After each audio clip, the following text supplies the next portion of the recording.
Part 4 दीवानों की हस्ती। हम दीवानों की क्या हस्ती, आज यहाँ कल वहाँ चले। मस्ती का आलम साथ चला, हम धूल उड़ाते जहाँ चले। आए बनकर उल्लास अभी, आंसू बनकर बह चले अभी। सब कहते ही रह गए अरे तुम कैसे आए कहाँ चले।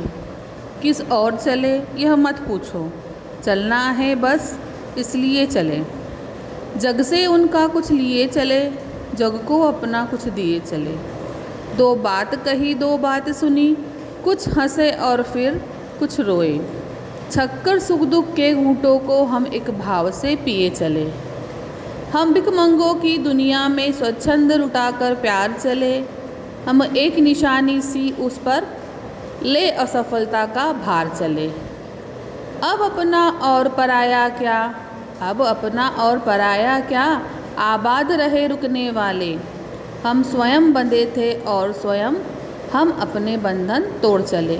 यह कविता भगवती चरण वर्मा द्वारा लिखी गई है।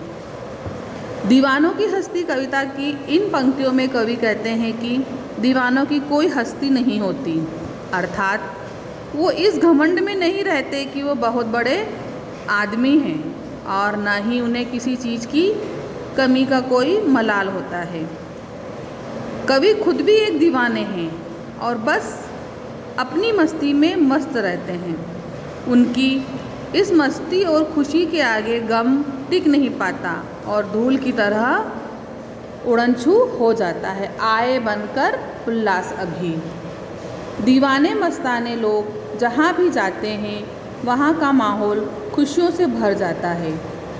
फिर जब वो उस जगह से जाने लगते हैं तो सब काफ़ी दुखी हो जाते हैं।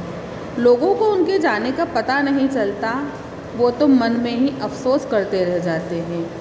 उन्हें मालूम ही नहीं हुआ कवि कब आए और कब चले गए। इस प्रकार कवि कह रहे हैं कि एक जगह टिककर रहना उनका स्वभाव नहीं है, उन्हें घूमते रहना पसंद है, इसलिए वो अक्सर अलग अलग जगह आते जाते रहते हैं। किस ओर चले, किस ओर चले यह मत पूछो। आगे कवि कहते हैं कि मुझसे मत पूछो मैं कहाँ जा रहा हूँ, क्यों जा रहा हूँ, मुझे तो बस चलते रहना है, इसलिए मैं चले जा रहा हूँ। मैंने इस दुनिया से कुछ ज्ञान प्राप्त किया है, अब मैं उस ज्ञान को बाकी लोगों के साथ बांटना चाहता हूँ, इसलिए निरंतर चलते रहना होगा। दो बात कही दो बात सुनी। कवि कह रहे हैं कि वो जहाँ भी जाना चाहते हैं जाते हैं, लोगों से खूब घुलते मिलते हैं, उनके सुख दुख बांटते हैं।